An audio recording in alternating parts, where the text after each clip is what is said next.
Hi everybody, I'm Dave. And I'm Brenda. And this is Molly.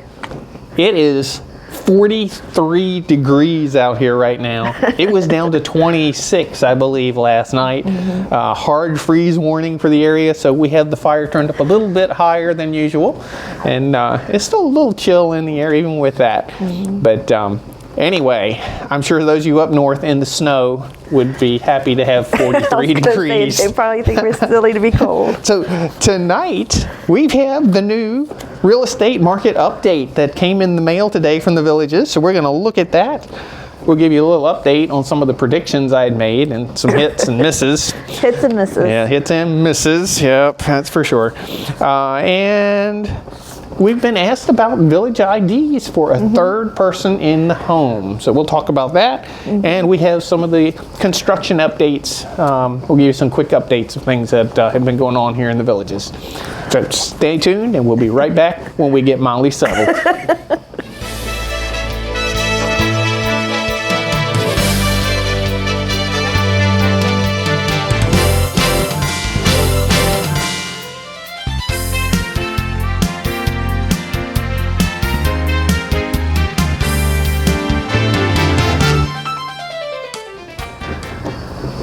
All right, we have captured Molly. We have been out of the house here for a few hours, so she was excited for us to be home, and she got a little bit of the zoomies going on. She had the zoomies. Yes. So we'll see how long she sits looking peaceful in her lap. Yeah. So we'll see. All right, predictions. We'll start off with that. Remember, one of our first predictions was Homestead Recreation Center.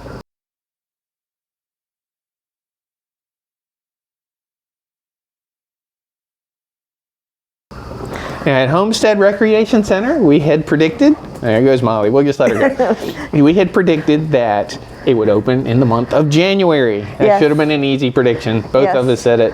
That was my only prediction. It did. January 21st, the Homestead Recreation Center opened. That's got a neat little area there with the walking trail. We went and kind of wandered through the new walking trail that goes into the wooded area. It's really pretty. Yeah, it's kind of a boardwalk wandering through. Still got some things that'll need to grow a little bit and kind of get settled from where the construction was, but I bet you'll see a few creatures down in there at some point. Critter cam. Critter cam, yep. In fact, there were reports last week of a bear sighting over in Citrus Grove and near Sawgrass and down that direction. They saw it a couple days in a row in trash and things. I haven't heard any reports recently, so it probably has moved on. But it may have, because it was like 2 days in a row people were seeing it. Yeah, but that was that's something I wouldn't be surprised to see at Homestead one day and see a bear walking around. So. Yes. Okay, so that was a hit. I got that one. Yeah. All right, and of course there was a miss. We've been talking about the second phase of the Luna and when foundations would start.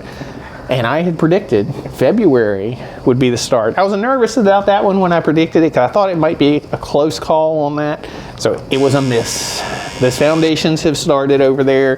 But it's a close miss. It's close. This is the last of January. Yeah, January 24th. That was when they started the first foundation in phase 2 of DeLuna. We'll talk about that a little later in the program tonight.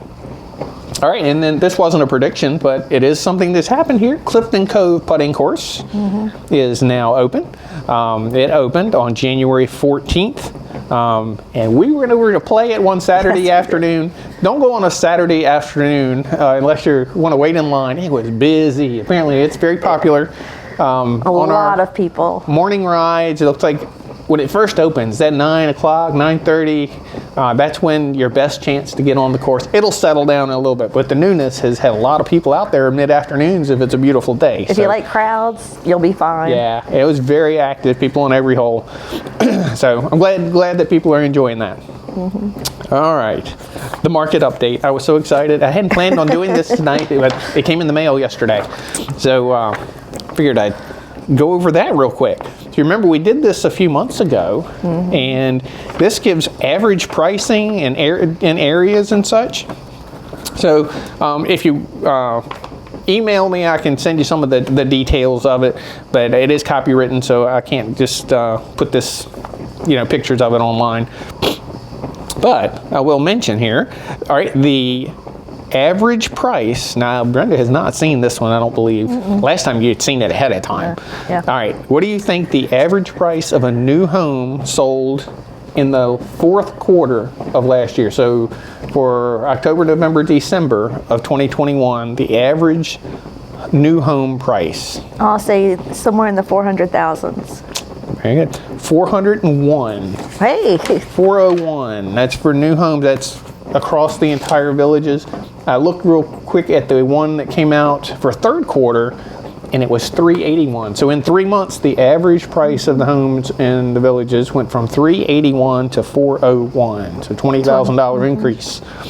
They sold 991 homes in the fourth quarter. Third quarter, it was 1,023 of the new homes. All right, pre-owned homes. The average sale price of that was actually higher, $427,000 for pre-owned homes. All right, so I know that sounds depressing for some people looking at a price that's lower than average, that. Yeah. So that's average, but let's talk a little bit about areas and the types of homes. And I'll just run through these kind of quick. Spanish Springs area, that is all of the area north of 466. So basically the top, I'll say third of the villages is the Spanish Springs area, the northern third. The average sales price up there was $304,000, with the average days on the market of 19 days. So things were selling fairly quickly. Yeah. Yeah. Now the types of everything up there is pre-owned. There's no new homes in Spanish Springs. Manufactured homes were listed as 168,000 average. So those are the ones that have been there for a while over in the historic section of the villages. They're kind of they're not mobile homes, but the manufactured home, it's a different style than a stick-built home. So that's why they're a little lower price. Patio villas in Spanish Springs, the average was $256. Cottage homes, and that's the vinyl sided homes in Spanish Springs, were $280. That's the average. The average for courtyard villas, those are the ones with the fenced backyards, typically are block and stucco. $316,000 was the average in Spanish Springs. Designer homes averaged $374. And they have premier homes up there. Those are these really large, nice homes. They really don't build those down here. Bigger lots, too. Yeah, big lots. I mean, some of those are 3,000, 4,000 square feet. Amazing homes. But the average of those up there were running at $560,000. All right, come down a section. Now, from the Lake Sumter Landing area is the area between 466 and 466A. So that's kind of the middle section of the villages. Now, it's currently the middle. The middle's going to move farther south as time goes on. All right, so the average sale price of a new home, well, I hate to even say that because I'm confused about this new home. They're saying there were 7 new homes sold in that area. They're listing it, and I should have wrote down where it was. It's a set of villas near Spanish Springs. Creekside Landing, that's it. But Lake Sumter, not Spanish Springs. Oh yeah, by Lake Sumter, I'm sorry. By Lake Sumter Landing. I didn't know of anything new being built there, so we rode around looking for it. So I'm not exactly sure what that is, but so I'll skip over the new. Well, I'll say they averaged $662,000. So they apparently were really nice, whatever they were. I was going to say they're very nice. So if you know what those were, yeah, give us a comment. All right, so let's do in that section, the middle section of the village. Most of that is pre-owned homes. Yeah. Pre-owned homes. The average sale price was $441,000. With an average day on the market of 14 days. That's not long. Let's break that down to types. Patio villas, $265,000 average. Cottage homes, $330,000 average. Courtyard villas, $379,000. Designer homes, $504,000. So that's where the most expensive designer homes are, in that middle part of the villages. And premier homes, again, that's the high-end homes, average $1.1 million.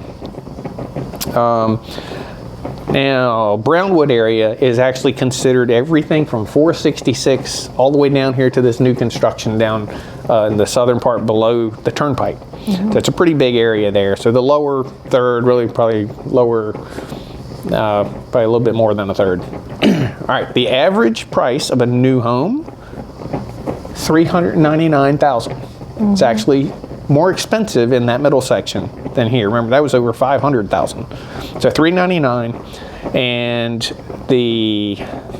let's see, for a pre-owned home south of 466A, so in that Brownwood, 466A. 466A, yep, Yeah. that lower section was $498,000. So much more expensive for a pre-owned home than a new home.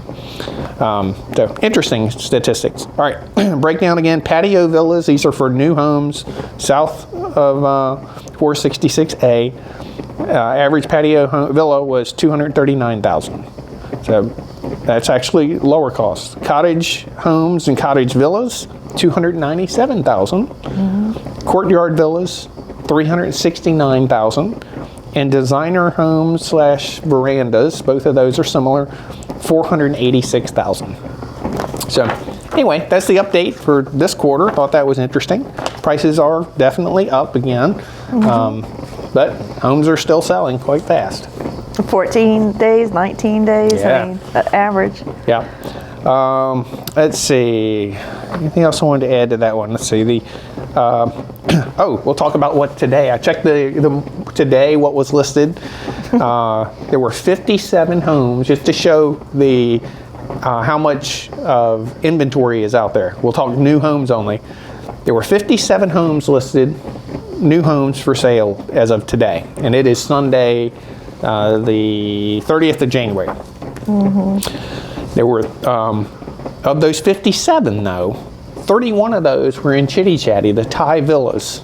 And they just haven't sold real quickly. It takes the right person to buy those. It's not very close to town squares. Has a lot of other great features to it, but if you're interested in a town square, that may be deterring some people from wanting that. But anyway, 31 of them. So if you take that out of the mix, what is that? That leaves 20. There's only 26 new homes other than those Thai villas that are for sale. 13 of those are in Hammock at Finney.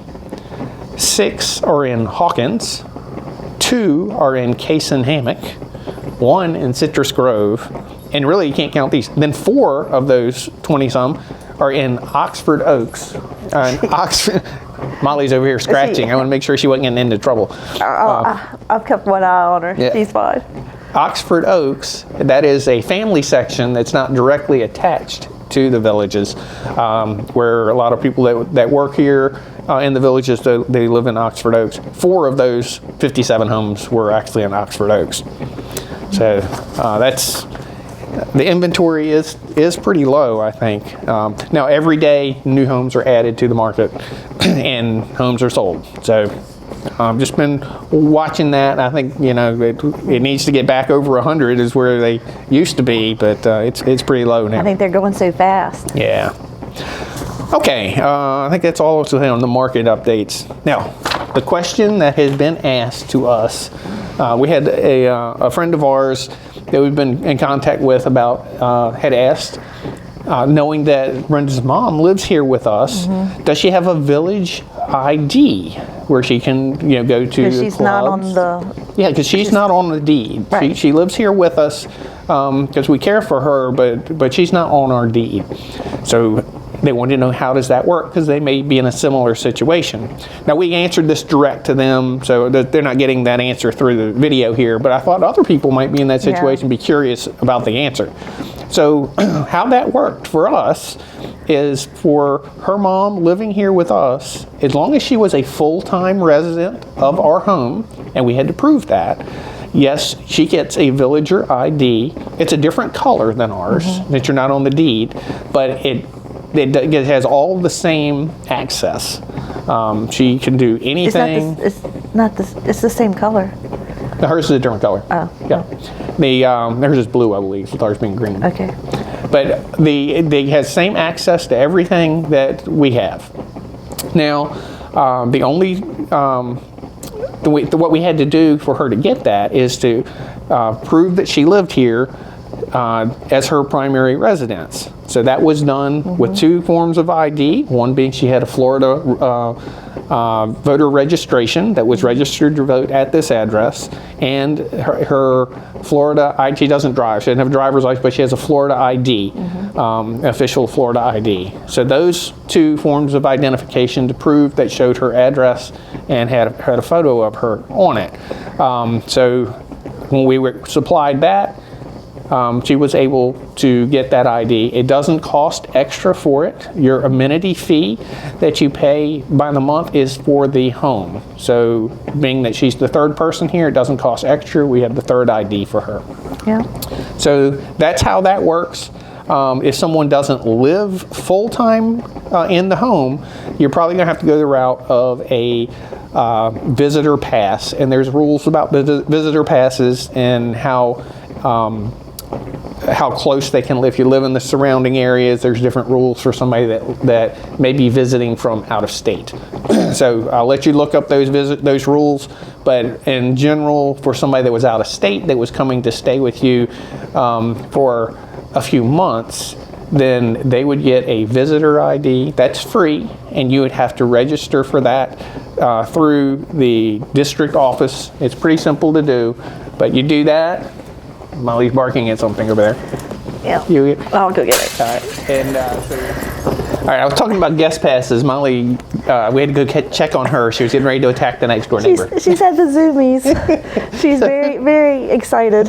So if you go the route of a visitor pass, because you have a relative or a visitor that's coming from out of state that's going to stay for a couple of months, you get the visitor pass through the district, and that is good for 30 days, but you can renew it at the end of the 30 days, and you can continue to renew that. There are some age restrictions. If they're under certain ages, there are limits to the number of days, like under 19, I believe. But if it's an adult parent or something that's going to be here for a few months, you can go that route if they're not going to live in the home full time. But the easiest thing, if they live full time, you can get a village ID, just like the owners of the home. All right, now the construction update. We got just some quick updates. I went and flew a bunch of areas on Saturday, just trying to get an idea of the changes that were out there and document those, and we'll kind of run through those real quick. The Southern Oaks Bridge.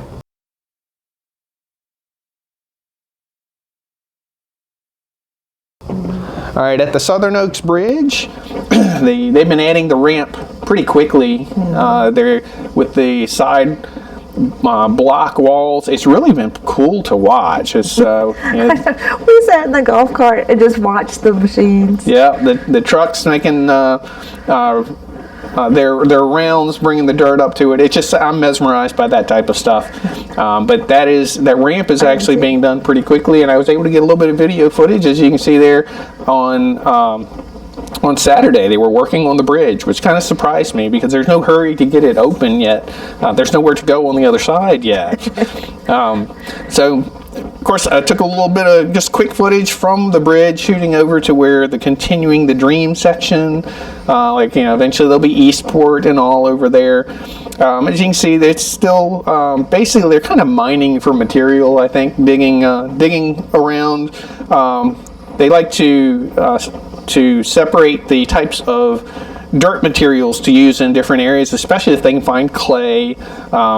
So anyway, that's some of the digging that's going on, and there is one road bed that they're working on. They've been digging pretty deep in there for that one road, but there's not a whole lot of action that makes me think there's going to be homes over there anytime soon. Yeah. And again, another reason, there's no reason to hurry the bridge too much. And there have been some controlled burns we've noticed in the past week or two, where materials they've kind of cleaned up in some of the little wooded areas. They have burned that material. So I don't think it'll be too much longer. Maybe they'll start working the dirt over there. All right, then Case and Hammock.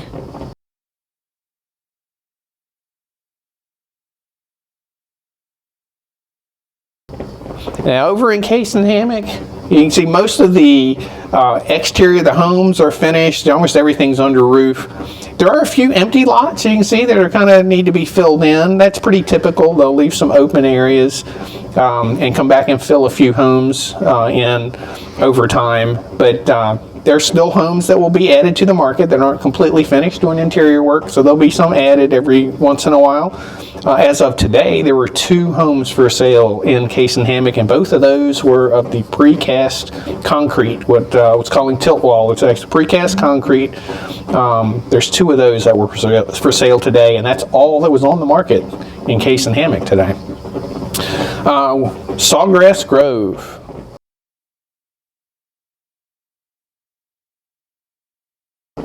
Not a whole lot different from where we looked before. It's still going kind of slow. I think I have to recheck my predictions. I think I had May for a prediction for it to open. I'm not wavering on that as of yet. There's time. Yeah. The canopy, the big spans canopy, they have put 2 more of the poles in. It looks like more of the base for the final 2. There eventually will be 6 total poles going up that'll kind of look like tree trunks, but the 2 more are in, so a total of 4. And they have painted on the Sawgrass Market sign and also the McGrady's Pub sign that are painted on the building.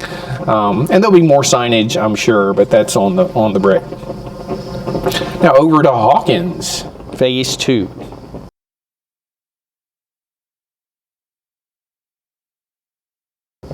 Over in Hawkins Phase 2, it's moving very quickly. You can see most of the houses there are under roof. We've done a video recently of the homes that may be under 300,000 coming on the market. If you want to check back on that video, if I remember, I'll put a link down in the description. But we kind of showed some areas just there. It's not just going to be in Hawkins. We're looking at where the patio villas were going to go and where some of the cottage villas were going to be in Hawkins. As of today, there are 6 new homes for sale in Hawkins, but every day many will be added, many will be sold. They're rapidly moving through the interior work on homes there. So that's kind of the hot area right now. Now, St. John's. Now, if you remember in St. John's, I had it broken into 3 areas. Area 3 was the southernmost area, Area 2 in the middle, and Area 1 was the northernmost portion. So in Area 3, that's going to be 3 things in there. And I've seen a name on some documents, so I'll call it this for now. We'll see if it officially becomes this. But the area that I've been calling St. John's, Area 3, I've seen St. John's at Boaz. I don't know what Boaz is for, but St. John's at Boaz I've seen on some documents. So in there are 52 patio villas under construction, 33 veranda homes, and 69 total courtyard villas of the precast concrete. That's where they've been actively doing the precast concrete in the past few weeks. Now, we talked about that before. They were doing about 3 a day putting the walls up on the precast. Well, checking this weekend, they have finished exactly 60 units. I flew over and counted them. 60 units, and it's been 20 work days, 5 if you just count the Monday through Fridays. They don't put the walls up on precast on the weekends. So it's exactly 3 a day. They're still on that pace. And if you may have noticed in the video, there are 9 more that need walls. So they should be done over there by midweek. And then they'll be moving that crane to the next area. Now, the next area we know is going to be in St. John's Area 2. So just up the road a quarter mile or so. And I've seen a name there of Ruby Villas at St. John's. So we'll see if that's what it ends up being, but I have seen some documents say Ruby Villas at St. John's for Area 2. Now there's 50 foundations in there. All of those will be tilt wall, I have confirmed. And so at 3 a day, that's about 17 days to get through that. So weekdays, there's 5, so that's 3, just over 3 weeks. They're going to have a half a week of this week doing the other. So 4 weeks from now, they're going to need to be going to the next section. And we'll talk more about that in a little bit, but the next section appears to be over in the Luna Phase 2. So we'll talk about that when we get to DeLuna. All right, so very soon they'll be in St. John's area 2 with the crane doing the tilt wall concrete, prefab concrete. All right, St. John's area 1. The buildings there, that's moving really quickly too. It's not as far along as Hawkins Phase 2, but they are building rapidly. You'll see lots of homes starting to go under roof now. And they're going to need to be moving to another area soon. They usually, before they finish, they start the next area. And we have noticed that over in DeLuna Phase 2. So we'll see that in a minute. Let's see, also under Area 1, I'll do another speculation. Now, we have heard some rumors out there about the model homes. Model homes right now, there's some over in Linden. There's a street with the model homes, and there's been some activity there. It just looks like they're cleaning them up. Looks like maybe some furniture has been moved around. We're hearing rumors that they might be getting ready to sell those homes and have a new area of them. So none of that's confirmed. It's all rumor stuff. But it does look like maybe something's going on with the existing model homes. So if that's the case, there's a nice roadway that's over there in St. John's Area 1 that looks like a lot of different style homes. So I'm going to speculate, total guess, that there's a road that I probably have shown on the screen there that is the next one to be ready. There's already some grass on some of the homes there. I'm going to speculate those may turn into the next area of model homes, but we'll know shortly. I'll put that on my list of things to track to see if I get that one wrong or not. Probably is, so don't plan on anything with that, but that's my guess. All right, that's all of St. John's Area 1. All right, Homestead Recreation Area. The Homestead, I'm sorry, not Homestead, the Lake Okahumpka. Yeah. Lake Okahumpka Recreation Area. It's now under roof. Still don't have the exterior siding on. There's a whole lot of work that has to take place. And remember, when Homestead Recreation was done, it was under roof in May, and it didn't open until January. So it still will be a while. I think I predicted, I'll have to look it up, but it was like August, September. Yeah, it's out a ways before that I'm predicting that it opens. The water, you may notice, also the mail station. The mail station there is awaiting the mail boxes. Yeah. It's kind of, it's starting to look like a mail station, but just empty holes there. So that needs to take place before anybody moves in to St. John's, because that's going to be the mail station for Area 1 of St. John's. The dredging that was taking place back there is complete. Yeah. And the water's looking a little murky. I think this will take a while for some of that sediment to settle down. But all that material that was dredged out into the filter bags, there was a cool video on that. If you didn't see it, go back and check that one out. The filter bags have been cut open and removed, and they are starting to haul away all that material. So that material you're seeing there is actually what was on the bottom of Lake Okahumpka in that area right there near the recreation center. So they'll be hauling that out. I really thought when they cut those bags open that it would stink, being it had been on the bottom of the lake for so long. Yeah. There's no smell in it. I'm surprised. None. And then the dredge itself is gone. Yeah, the dredge has been removed. So they're finished with the dredging. And you can see I filmed this after they had pulled most of the material, hauled it away, but there was a whole lot of material they pulled out. I think they dredged it to like 15 feet deep in that area that is right there at the rec center, not the whole lake. Let's see.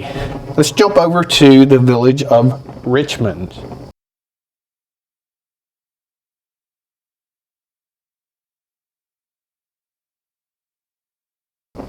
Now, in the village of Richmond, not a whole lot to see, but they're still doing, heavy utility work. The ground is really getting worked hard. The roadways aren't in, except for the main road that comes in at the entrance. They're still awaiting the mailbox and mail station. That hasn't started, but we know where that is. That'll be right on this corner. which will be at the Clarendon Recreation Center. That's where they're showing a mail station. And then you can see with the parking area that's there, it's been paved. Remember, there's not going to be a building for a recreation center. It's going to be a recreation area with lots of outdoor things to do there and a family pool. Now the walking paths have been starting to get laid out. You can see the walking paths going around the lake, and will attach there at the multimodal path over near where the tunnel to go to Brownwood is at. Again, that's going to be walking path there. And now on the other end of Richmond, you have the pitch and putt that is starting to take shape. This is over right there by the Water Lily Bridge. And you see some areas that are kind of rounded out. At first, I wasn't sure what it is. I'm not great on how they build it, but from the look of it, I'm thinking that's where they're going to have the greens. I'm thinking it's going to be a different material there, so they've kind of dug it out because it looks very flat and it's right in the middle of things. It could be a sand bunker, but I think it's going to be the greens.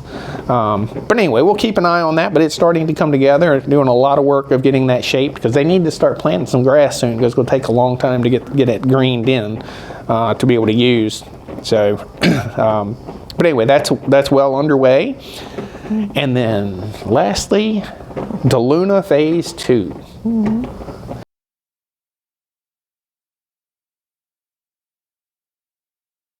Now, DeLuna Phase 2, that is where that next section of precast concrete, when they finish that up, which I'm estimating they'll be finished over in St. John's precast concrete they keep the pace they're doing, they'll be done over there February 28th. So that means March 1st, they should be over in DeLuna. And they have already put in foundations. These will be the precast concrete. I haven't counted how many foundations are in this little section, but you haven't. No, I'm guessing, say it's 25 or so. So if they're 25, they'll run through that pretty quick. So the next question will be, where do they go after that? You can see how quick those foundations have gone in. They've only been doing that for a week or so. So they're going to finish up the foundations in there very soon, and they're going to need to go somewhere. So we're going to find out pretty quick where they're headed. I have a guess where they're going, but I'm not going to speculate on it yet officially. Well, I'll tell you my guess. My guess is that walled area that is over closer to the marsh that everything's getting built around, that is to the left away from the turnpike with all those walls. That's my guess, but I don't have anything to back that up other than I see walls there. So we'll see. And it's a guess. And it's a guess. And there are 4 foundations for designer homes that have gone in the past couple of days in 2 different areas. One of them near where the tilt wall or the precast concrete courtyard villas are going, and then some over near the wood line, closer to where I think the other precast concrete may go. And of course, when checked on the DeLuna recreation area, and it's not a whole lot of change there. You can kind of see where they've delineated a little better on the ground, where you can see where the shuffleboard and those types of things are going, but not a lot of change. The pool looks like maybe it's formed a little better, but that is about it. That's a whole lot that I checked yesterday. You did a lot of checking. Yeah, we won't do it that way every time, but I thought I would go ahead and, since I was out, and run out and check several things that I noticed had happened and see if I could get it all put together at once. So, because I knew we had a Fireside Chat coming, and I didn't have the market update, so I was wondering what we were going to talk about. Now we had a whole bunch we did tonight. So he was very prepared. Yes. So that is it. And you had no idea this was happening, but behind you, I've been distracted. Molly went over to the outdoor sofa and went through all the pillows, and that you might hear the scratching. I don't know if you didn't notice it, but the pillows were flying, and I was trying my best not to laugh. She's looking very innocent over there right now. Yes, but, she's right there. I've kept an eye on her. Yeah. She's fine. But I mean, those pillows were flying when you were talking a little while ago. Yeah, she's been wide open. She loves pillows. Yeah. Loves making them go everywhere. She's coming back. You want to make your last appearance, Molly? Come up and say goodbye? No? All right, she's walking by. She's ignoring us now. All right, well, thank you for tuning in tonight to our Fireside Chat, and we will do it again as soon as we get some new information to do at a fireside. I think we'll probably do a couple other things before the next Fireside Chat. But we'll see you next time we do this. So tune back in next time we explore the villages. Bye. See you next time.